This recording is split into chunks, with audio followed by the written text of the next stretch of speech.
West Coast Cookbook and Speakeasy with Chef Justice Putnam. netrootsradio.com.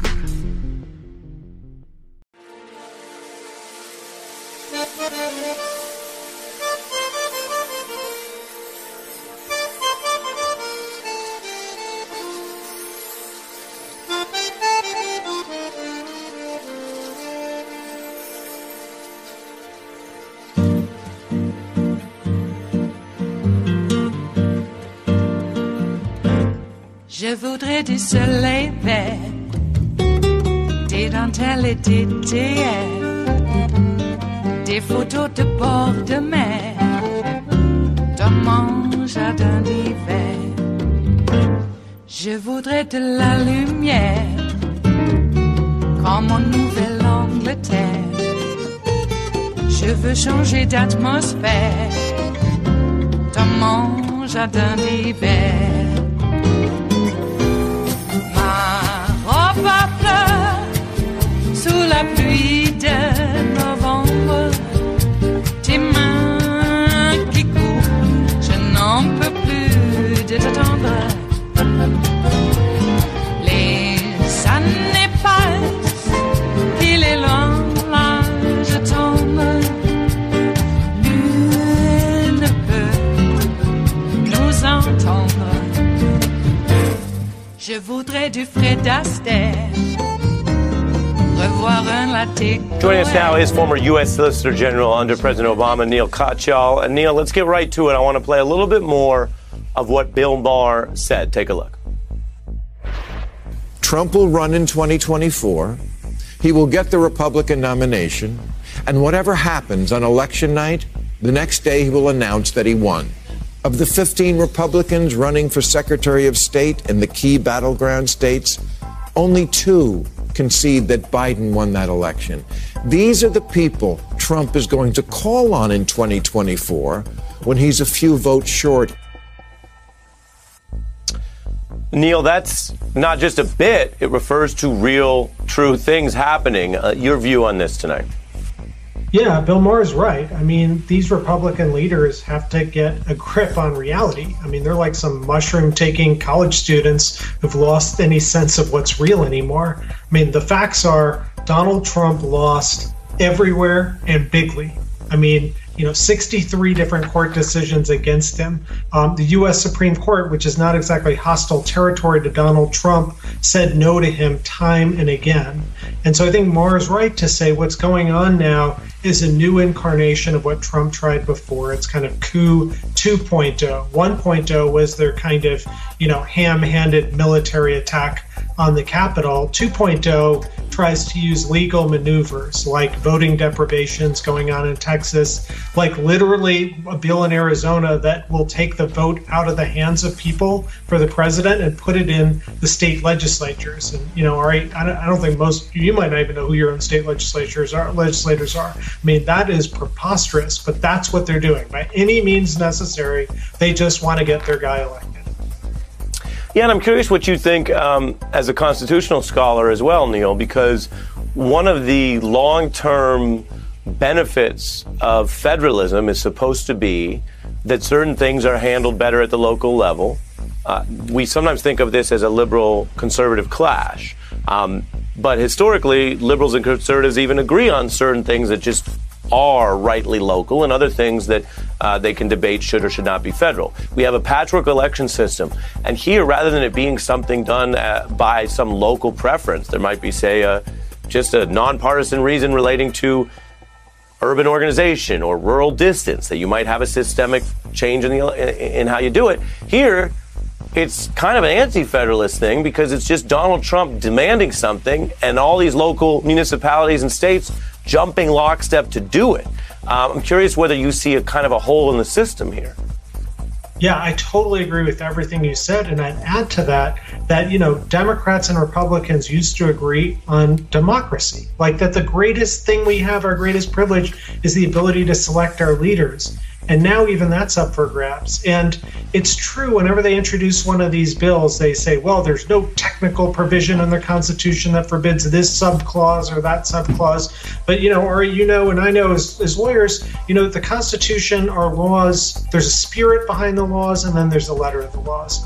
And, as Chief Justice Marshall said, the Constitution is only going to mark the great outlines. But the most central outline it marks is democracy and letting people vote.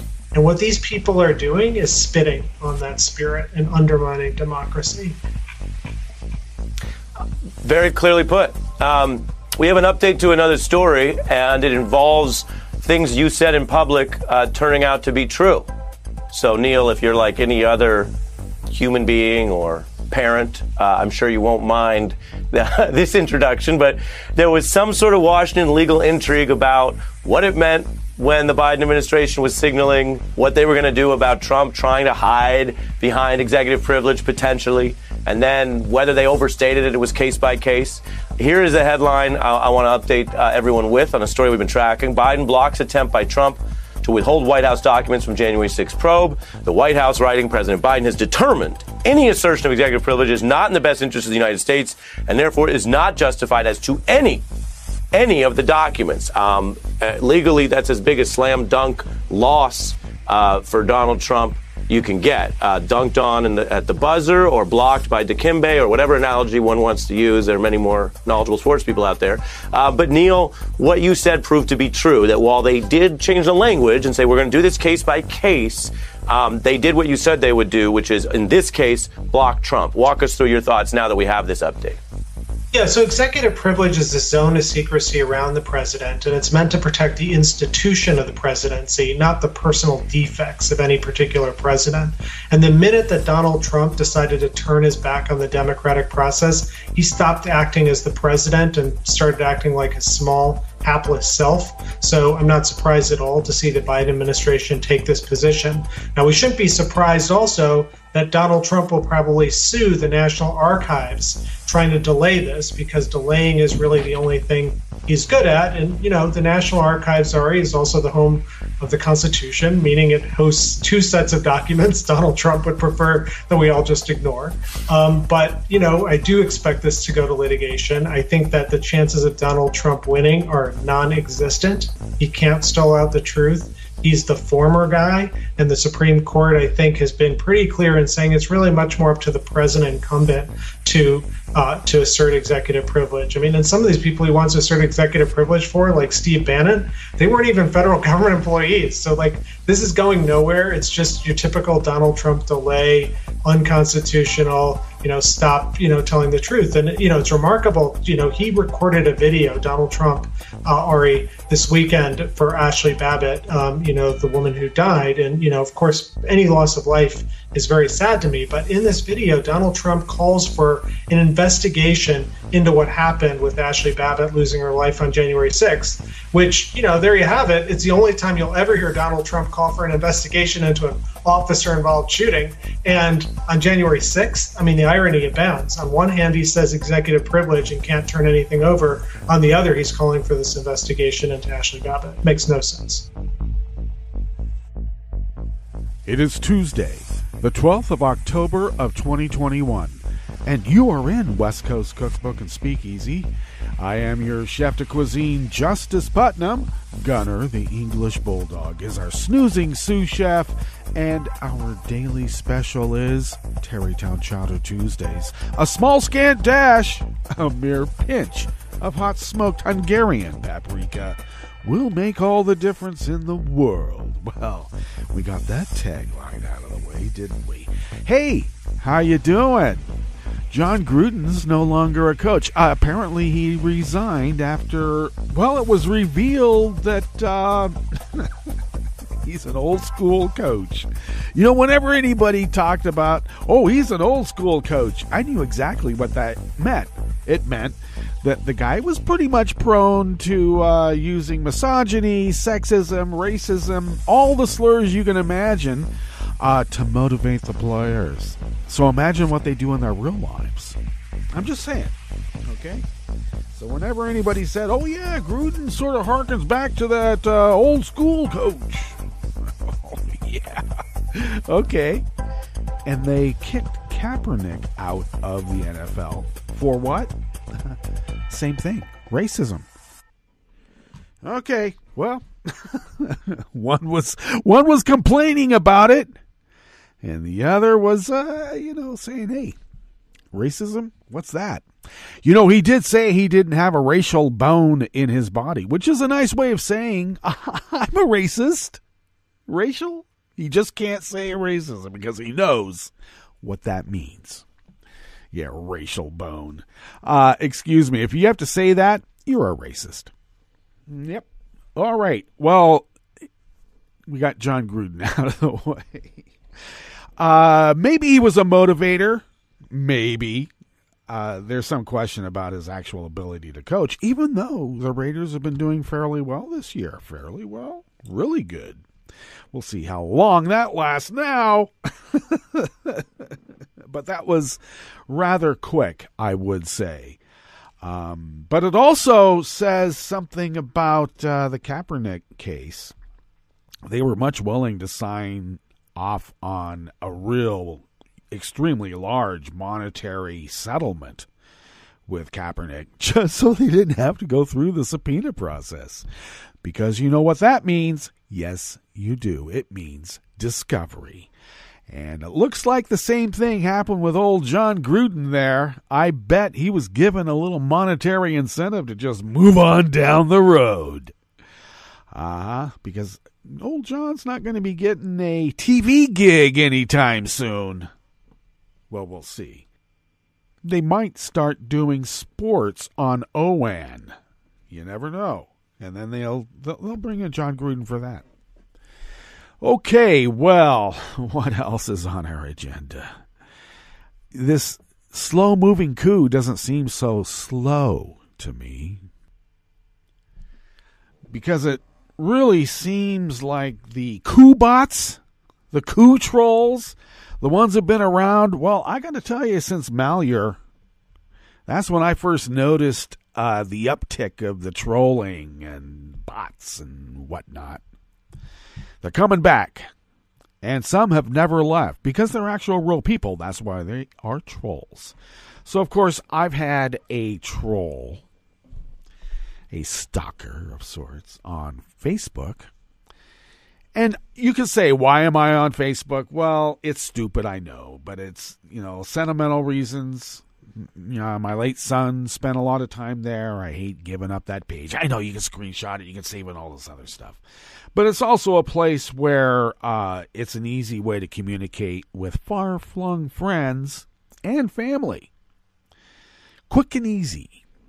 So I'd been giving updates on my mom's progress from recovering from this COVID and the other ailments that manifested because of my mom and I getting infected by the unvaxxed heathens out here in Southern Oregon, who will take no responsibility for their actions, not one bit. So I've noticed an uptick in the Facebook groups of the maggots. They have become emboldened again. As if they have never been emboldened, but they are much more emboldened again. So a lot of it revolves around the vaccine and any other host of issues that they may glom onto, but that's the grievance du jour. Been one for a while now. So I cannot remember exactly I remember now what it was. Somebody had posted a video of a nurse telling people to get vaccinated and that she was for vaccine mandates in the hospitals. There's all sorts of protocols. To work in a hospital, there's staff. I'm not talking about the staff of the hospital. I'm talking about Staphylococcus. I'm talking about getting staph, MSMR, and any other number of bacterial infections or viral. And so they have protocols to minimize that. And one of those protocols is that medical personnel must be vaccinated for an array of diseases. Not only to protect themselves, but to protect the people around them. And so, why is it that it's this vaccine, this disease that somehow is suspect? Because if Joe Biden succeeds in any way, that's a bad thing, even if it means saving a few lives. And it's not even Joe Biden that's doing it, but they think he's going to get the credit, and that is just unacceptable. They're Nazis. This is what the Nazis did. Delegitimized the normal representative, well, now the Nazis didn't have necessarily representative democracy, but they were trying. But you know where I'm going with this. The ideals of America, and I'm not, look, I know we're racist. We started this thing, this whole great experiment on the backs of slaves. And we called ourselves exceptional in the midst of it. Yeah, I guess you'd have to be. Not necessarily a good thing. But the more positive ideals, I mean, to make a more perfect union, to have equal protection and due process for all. It's important. Those were important ideals. And what was the other, I guess, ideal? Is that you vote, and whoever has the most votes wins. Not the most representatives deciding who is the winner. No. We're talking about some direct elections or direct democracy here. I know it can become unwieldy. That's why we have representatives. But nowhere in the Constitution does it say that we give up our franchise to our representative to elect that representative. It's ludicrous. But the Nazis seem to be getting away with it. So, the shock troops have been activated. They may not have been given direct orders, but they know what their orders are. And that's to kick the libs. Gloat about it. It's sadism. That is what they are doing. And the Nazis were anything. They were a lot of things, and they were also sadists. Must be some sort of genetic predisposition, you would think. The master race. So my personal troll here, one by the name, should I say his name? Because it is public out there. Maybe not. It can be found out easy enough if you look. Because I did post a little screenshot of a DM he sent me. Well, you know where this is going. Yes, I've been suspended again from Facebook for the usual crime of bullying the bully Nazis. Are you aware of that video clip of the walk to school day where the anti-vaxxers were assaulting moms and their kids as they're walking to this grade school? I think it might even been Beverly Hills. And this woman is like got a bullhorn and screaming in people, little kids and their moms' faces about take off that mask, because Tucker Carlson said to assault parents who have their kids in masks, or if they are wearing masks themselves, assault them. And apparently a well-known gadfly of this anti-vax movement down there had organized these assaults, and so there is that too, because there's a lot of ego involved as well. But anyway, when the leader, this woman who was leading this anti-vax protest at an elementary school, by the way, And once again, these kids and their moms had to walk a gauntlet. And that gauntlet was not a quiet wall. No, it was verbal abuse bordering on the physical. And the little kids are putting their hands up to their ears. And finally, this one mom had enough. She said, it's my choice to have my child wear a mask. What about my choice? And, of course, the lady with the bullhorn, maybe she didn't have a bullhorn, but it sure sounded like it. She's screaming, oh, you're a child abuser, everything like the QAnon thing, right? So when that woman, that leader of that anti-vax group, was interviewed by local TV, they asked her, they said, well, the little kid was, put his hands up to his ears. And the woman said, that's because she was abusing her own child. You could see right there what happened. And we all saw what happened. This woman was assaultive, bordering on the physical, and the mom had enough and said, back off, bitch, in so many words. And what the anti-vax woman essentially did was put a hand up to her mouth, point at the mom and say, she said bitch. So it's the old basketball rules again. Reacting to the foul will get you the foul. That's how these Nazis think. I pick on you, I pick on you, I pick on you, and when you finally respond, you get sent to the bench. So this is a similar sort of thing that happens on Facebook, of course. Because I have reported this particular troll, I cannot tell you how many, dozens. The most profane memes and pictures and posts, actual threats of violence.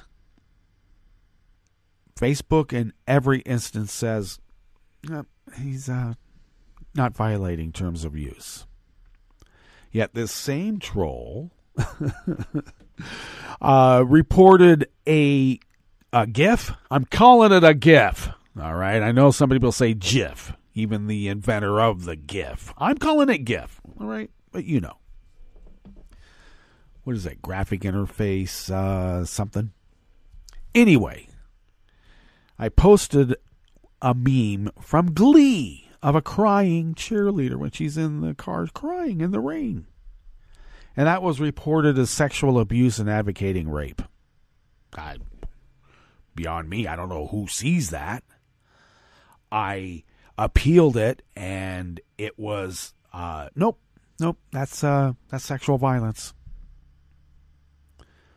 And this is after the guys, threatened me with homosexual violence. That I reported. I could never figure it out. This is going on for a couple years now. Okay. So,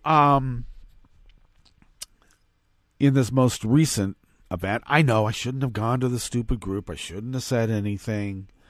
I like the post because my sister advocates at her hospital where she has to walk a gauntlet when she goes to work. A gauntlet of anti-vaxxers spitting on her. Now, we all suspect that we got our infection from going to the hospital because I had to take my mom to the hospital and we had to walk by these people. We had to be amongst them as they argued with medical staff about the tyranny they had to live in while they're dying in ICU. It was the craziest shit I've ever heard and seen in my life. And then we got it. Fortunately, we're vaxxed, but my mom's still 84, 85 years old. Still. Anyway, this particular guy, Brad, said, well, if your sister can go to hell,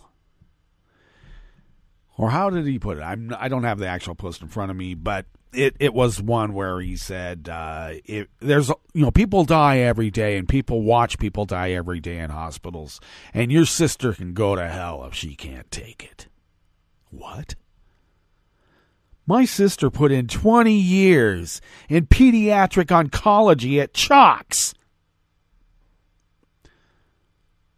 Don't talk to me about my sister not being able to take it, you ghoul. I didn't say that. I just responded and said, I don't really have to tell her because she gets that sentiment every day that she goes to work about going to hell. And then I summed up, go ride a bike, loser. And that was the post that got me suspended. Now, I initially thought that I was suspended for 30 days, which I am. I'm suspended for 30 days from groups, participating in groups. Well, they're hate groups anyway. And I hate groups. But I just thought it would be important to have a liberal voice counter it. Like a resistance, but apparently that's not allowed on Facebook. And so the other part isn't as bad. I'm suspended for 7 days from posting and commenting. Then this guy came into my DM. Now, if you respond to a DM, then you're like friends. So I've never responded. But this is about, 10th time or more, where he came into my DM and gloated.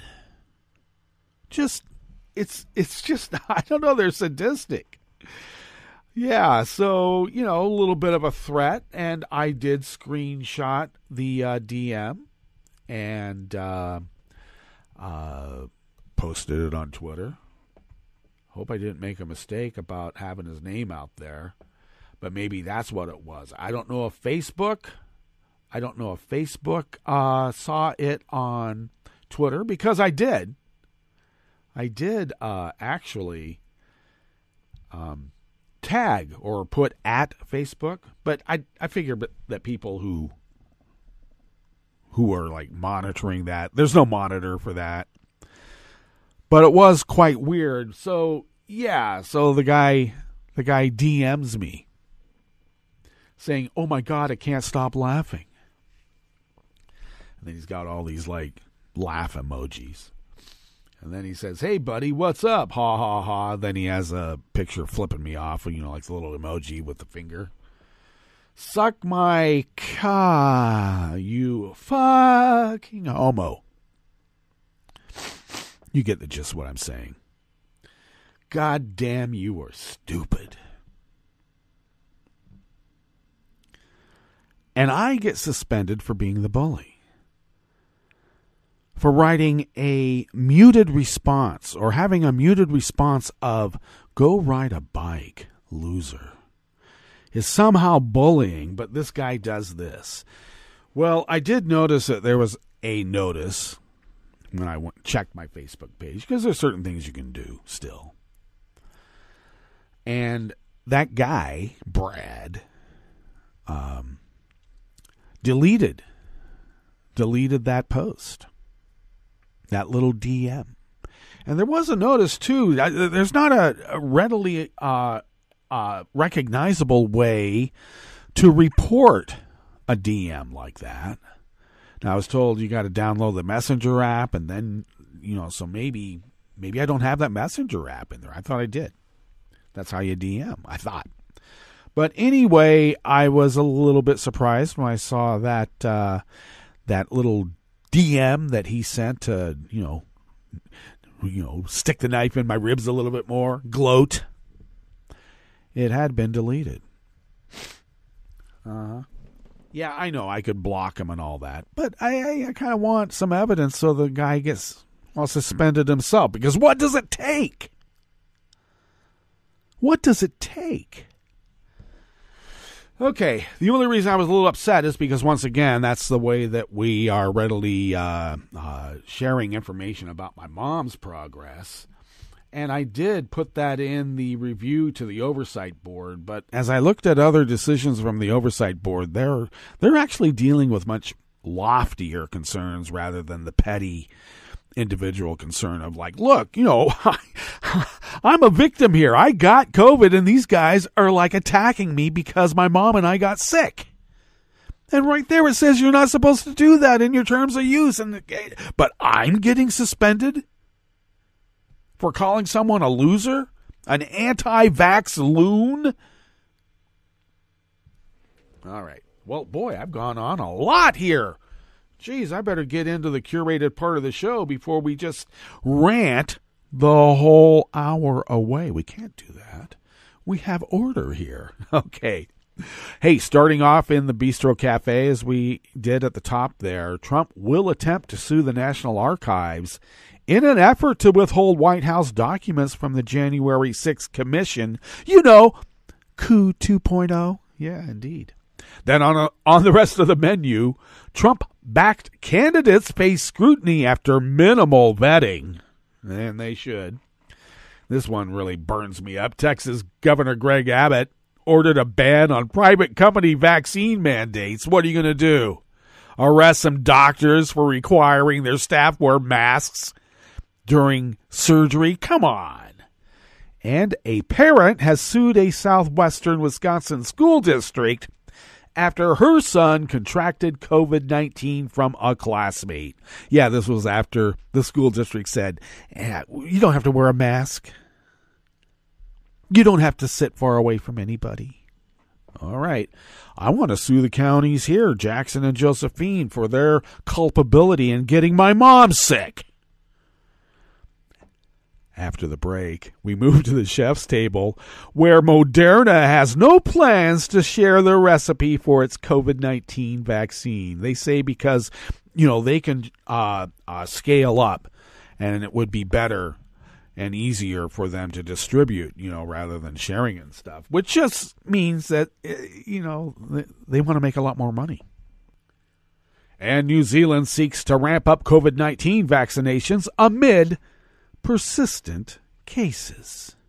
All that and more on West Coast Cookbook and Speakeasy. Bon appetit.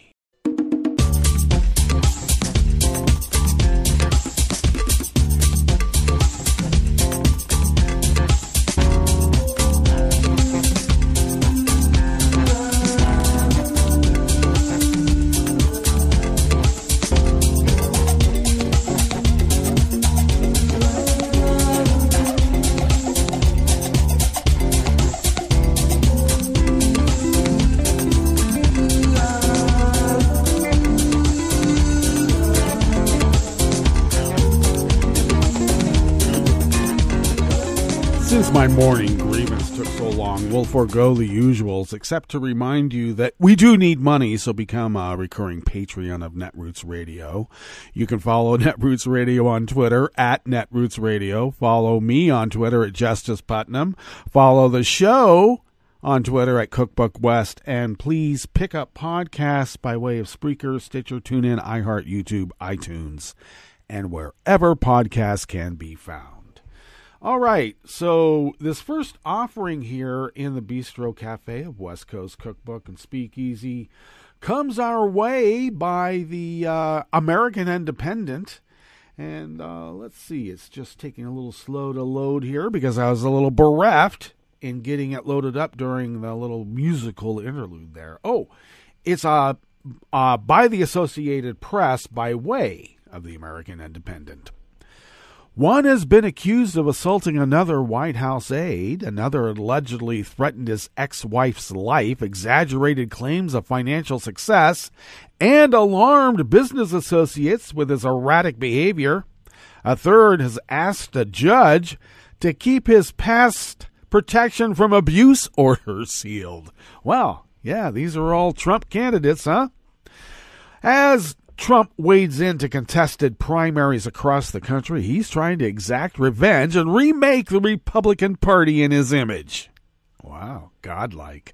In doing so, he has endorsed a series of candidates involved in allegations of wrongdoing, especially concerning their treatment of women.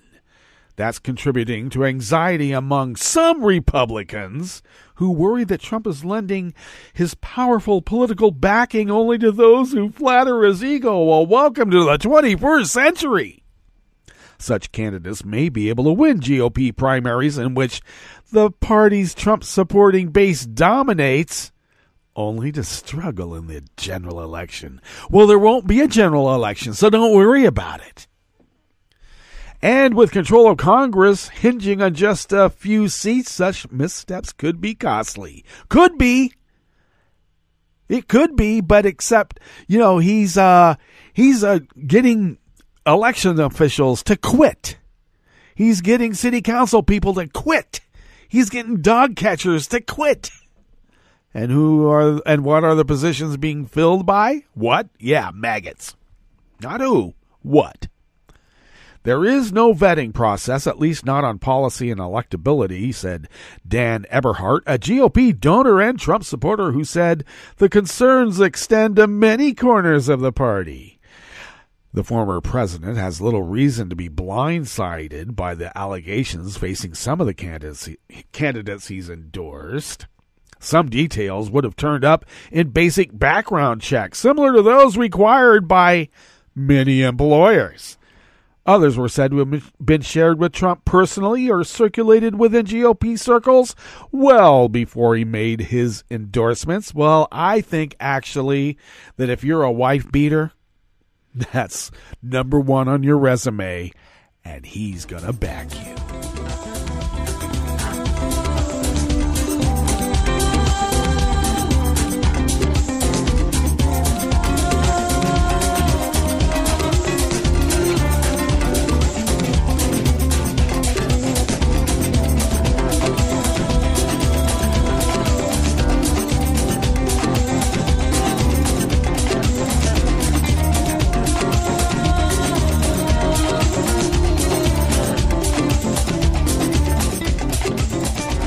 Offering here in the Bistro Cafe of West Coast Cookbook and Speakeasy is also by the Associated Press, by way of the Associated Press, and is written by Jim Fortuno. Texas Governor Greg Abbott issued an executive order yesterday, Monday, to prohibit any entity, including private business, from enforcing a COVID-19 vaccine mandate on workers and called on state lawmakers to pass a similar ban into law. Prohibits any entity, even a doctor's office, even a hospital. Come on. Anyway, the move comes as the Biden administration is set to issue rules requiring employers with more than 100 workers to be vaccinated or test weekly for the coronavirus. You know, Greg, the supremacy clause. Your little executive order doesn't mean diddly. Unless, of course, your Republic of Texas wants to do a little shoe shuffle. No entity in Texas can compel receipt of a COVID-19 vaccine by any individual, including an employee or a consumer who objects to such vaccination for any reason of personal conscience, based on a religious belief, or his medical reasons, including prior recovery from COVID-19. Abbott wrote in his order with the accent provided by moi. Abbott, who was previously vaccinated, and also later tested positive for COVID-19, noted in his order that vaccines are strongly encouraged for those eligible to receive one, but must always be voluntary for Texans. Texas has seen a recent decrease in newly reported COVID-19 cases and hospitalizations, but a rising death toll from the recent surge caused by the Delta variant has the state rapidly approaching 67,000 total fatalities since the pandemic began in 2020.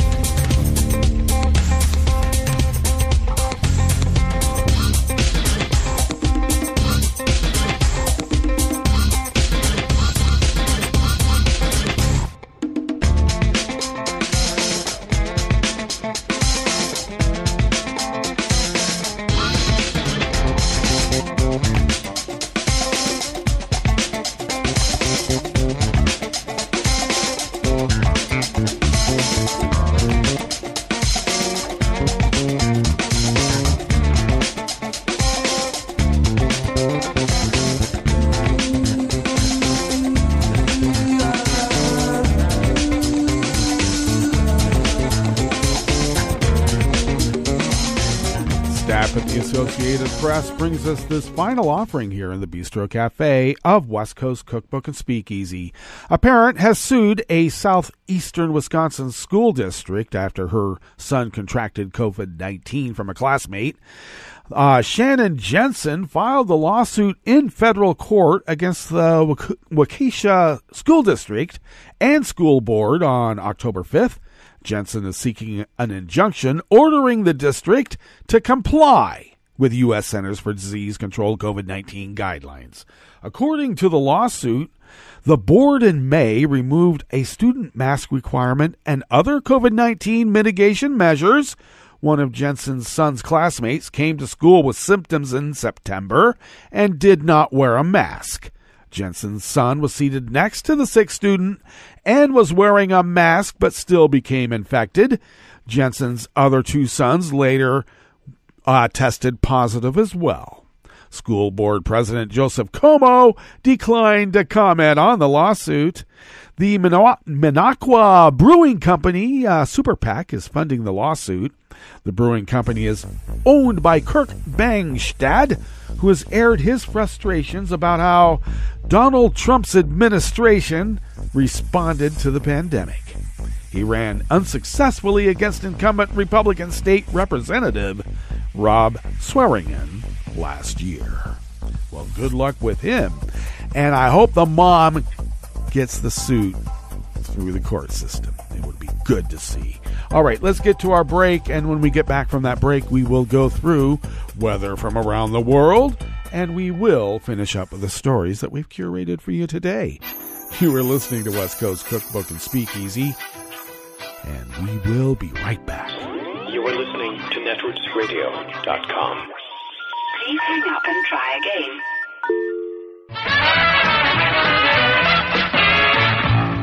From a point at sea to the circles of your mind, a new force is at work for planetary transformation. New radio for a new Earth.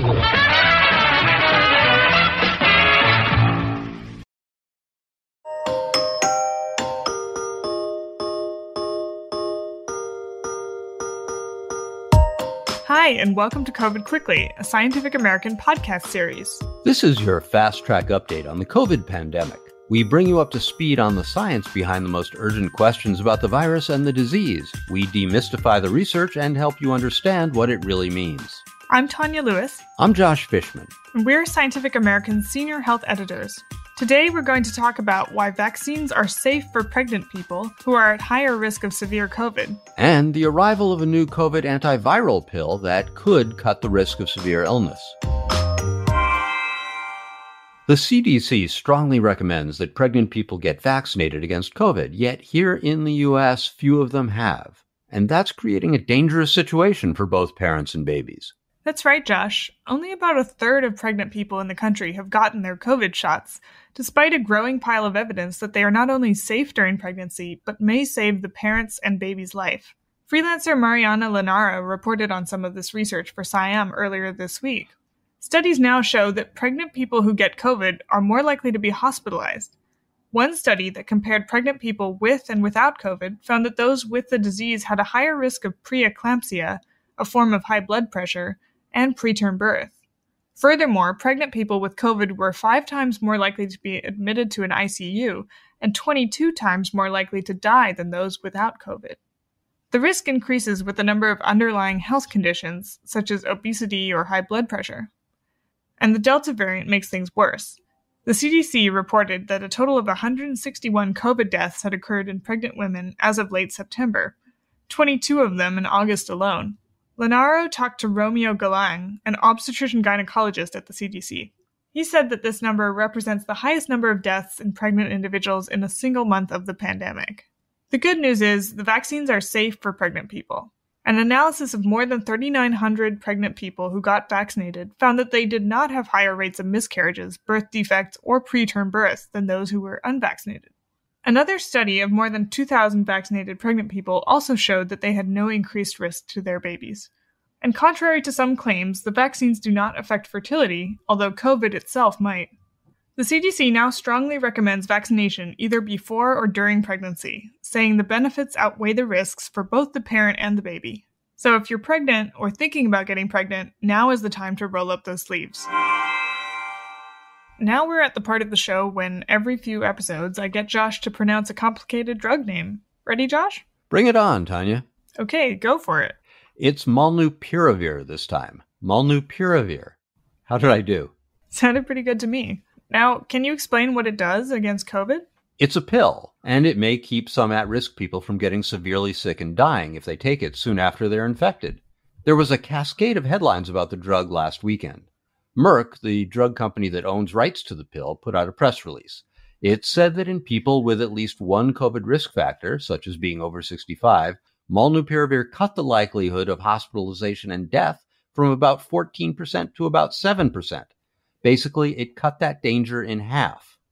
Now, this was a press release and the FDA has to review the data. And it will, because the company said it's going to apply for emergency FDA authorization for use. What could be a big deal is that this is a pill, into the mouth and swallowed twice a day for 5 days. Other treatments, like monoclonal antibodies, have to be infused into your veins or injected, which makes them hard to give outside of a hospital. A pill will be easier to give to sick people all over the world, or easier to get at your local CVS. I want to point out one thing. Merck and collaborator Ridgeback Biotherapeutics didn't invent this pill. It came from university researchers who were working on an NIH grant. Scientists at Emory University, Vanderbilt University, and the University of North Carolina were the ones who figured out that the drug could muck up the virus's ability to make copies of itself. That stops an infection from getting worse. In lab experiments, the drug appears to work against several variants, too. So if the drug does end up helping people, it's a win not just for patients. It also shows the power of basic research and the tax dollars that support it.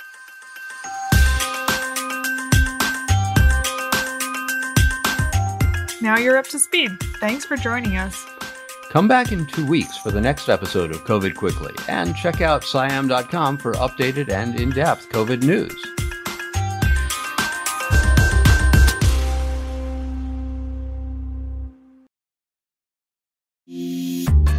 This program is presented by the Centers for Disease Control and Prevention.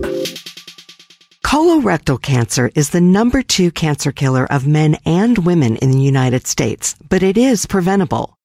Early on, colorectal cancer typically has no symptoms. It starts with a precancerous polyp or abnormal growth in the colon, which can be removed without surgery. Several tests are available to find these polyps, so they can be removed before they turn into cancer. Screening also finds colorectal cancer early when treatment works best. Recommended screening for adults at average risk begins at age 50 and continues until age 75. Learn about screening test options and find out which tests are covered by insurance. Talk to your healthcare provider about when you should be screened and discuss the best tests for you. For more information about colorectal cancer prevention, please visit cdc.gov/vital signs. For the most accurate health information, visit cdc.gov or call 1-800-CDC-INFO. Hi, it's Tom.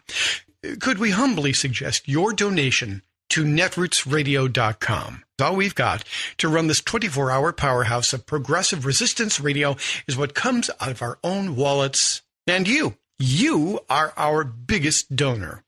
And it doesn't take much, $3, $5. Just go to the bottom of our netrootsradio.com page and hit our secure donate button. Heck, you can even make a recurring contribution. So donate what you'd like at the bottom of our netrootsradio.com's homepage. Because you are our biggest donor. netrootsradio.com. Together, we are Resistance Radio.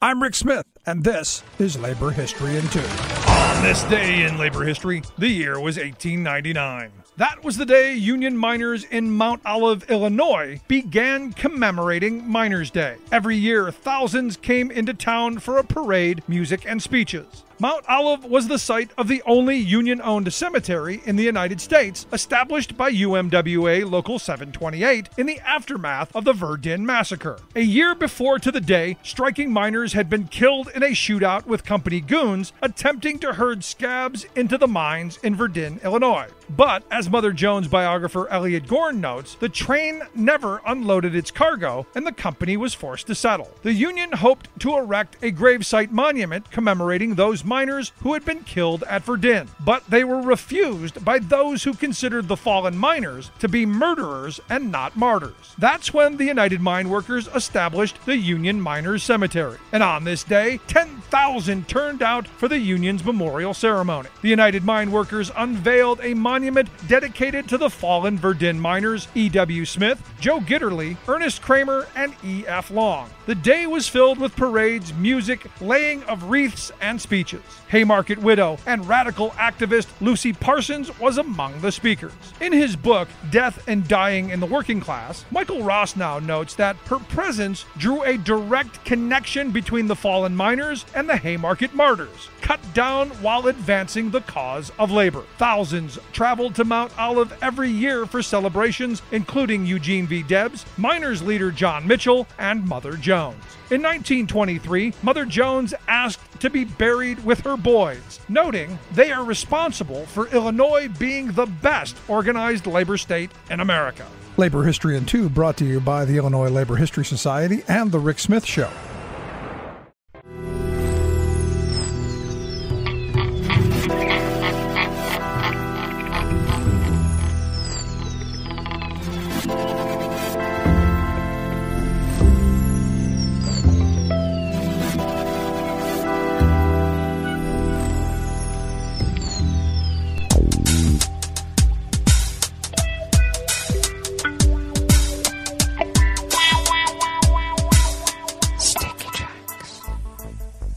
Thank you for accompanying us here to the Chef's Table. We always begin weather from around the world along the banks of the Rogue River in the Rogue River Valley of Southern Oregon on the west coast of the continental United States of America, where it is currently 29 degrees Fahrenheit. It was cold. Yes, we did have a freeze. And that was not only a warning, but an actual event.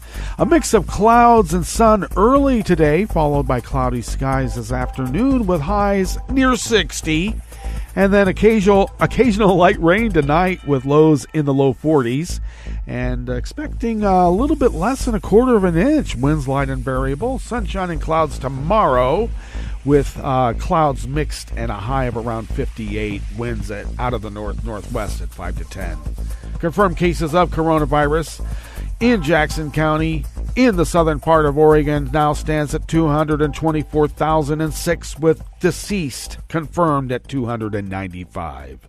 Pollen is rated as none here in Rogue River. The air quality index for the region is good at 23 parts per million, and the daytime UV index is moderate at 4. We'll forego the rest of the forecast here and get into weather from around the world, which is brought to you by a crowd of crowdsourced weather stations that a crowd crowdsources from around the world. London is 60 degrees and mostly cloudy. Paris is 60 degrees and cloudy. Rome is 70 degrees and sunny. Kyiv is 55 and fair.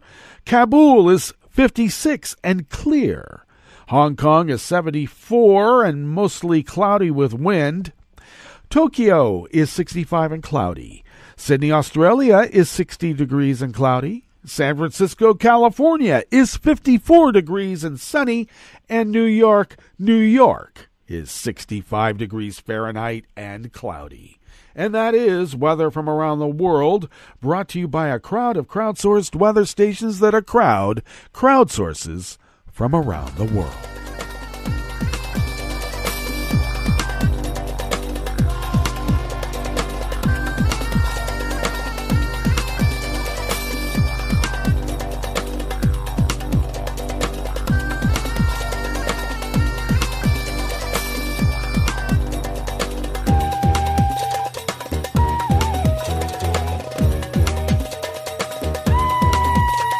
Francis D'Amelio of of the Associated Press brings us this first amuse-bouche here at the chef's table at West Coast Cookbook and Speakeasy.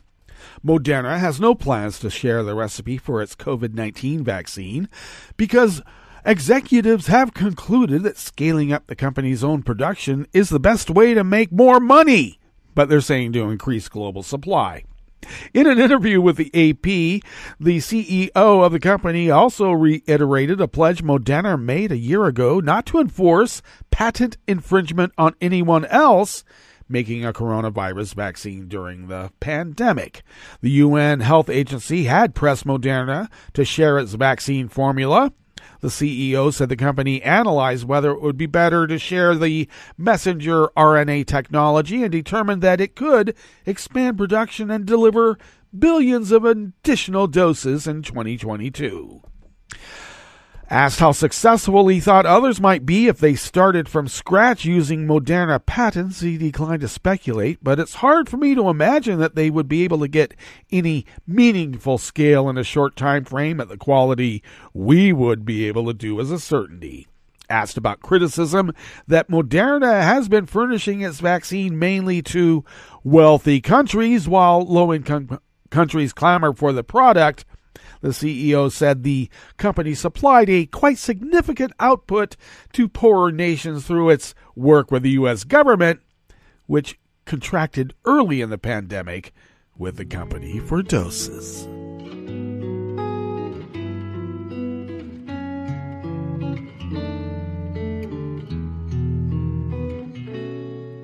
Je te donne c'est mon amour pour la vie entière.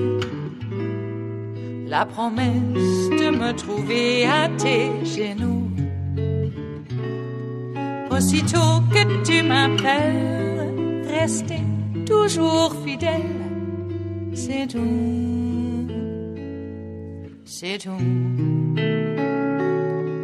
Je te donne tous mes printemps, mes étés de mer, mes automnes quand les feuilles tombent partout. Si ce n'est pas une bonne affaire, je te donne tous mes hivers. Reuters staff brings us this final amuse-bouche here at the chef's table at West Coast Cookbook and Speakeasy, Tarrytown Chowder Tuesdays. New Zealand expects to administer a record 100,000 COVID-19 vaccine doses in a single day during an immunization drive on October 16th. As the Prime Minister, Jacinda Ardern, seeks to accelerate inoculations before easing curbs in Auckland.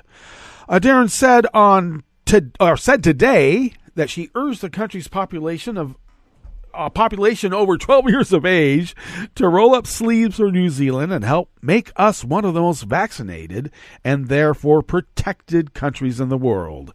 There's nothing stopping us other than people not showing up, Ardern said during a media briefing in Wellington. New Zealand, which has stayed largely virus-free for most of the pandemic until a Delta outbreak in mid-August, has recorded 4,345 confirmed cases overall and 22 deaths. It reported 43 new locally acquired cases of COVID-19 today, with a bulk of those in its largest city of Auckland, up from 35 a day earlier. Auckland's 1.7 million residents entered lockdown in mid-August in an effort to quell the Delta outbreak. Some curbs were eased last week, including leaving homes to connect with loved ones outdoors with a limit of 10 people, as well as being able to go to beaches and parks.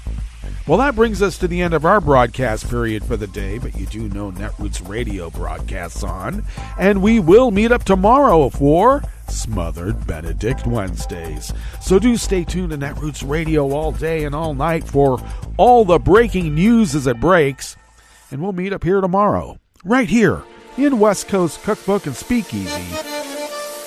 Bon appetit.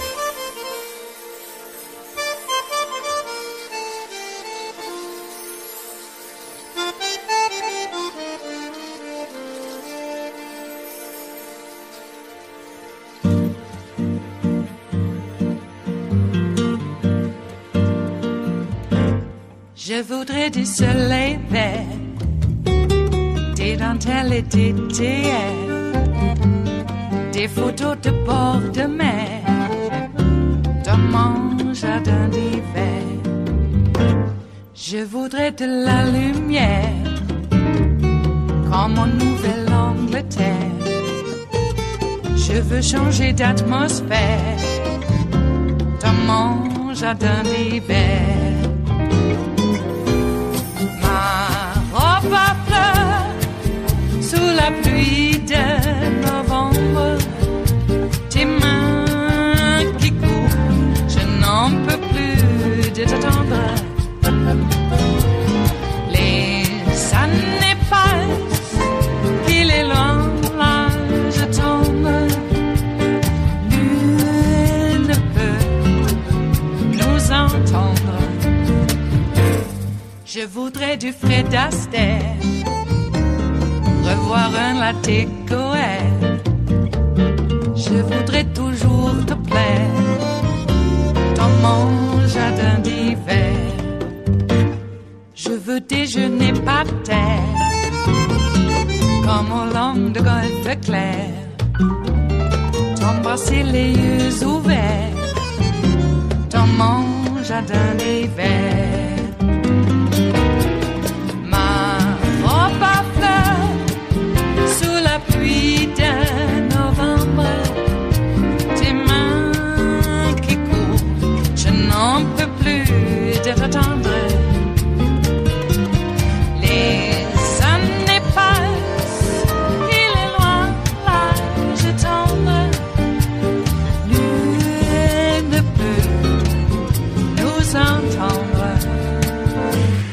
Ba-da-da-dum-di-da-dum, ba-da-da-dum-di-da-dum, ba-da-da-dum-di-da-dum, dans mon jardin d'hiver.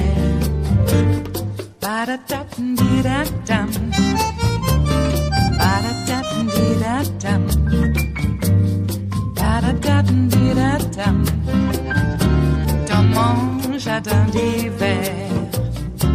Dans mon jardin d'hiver, dans mon jardin d'hiver.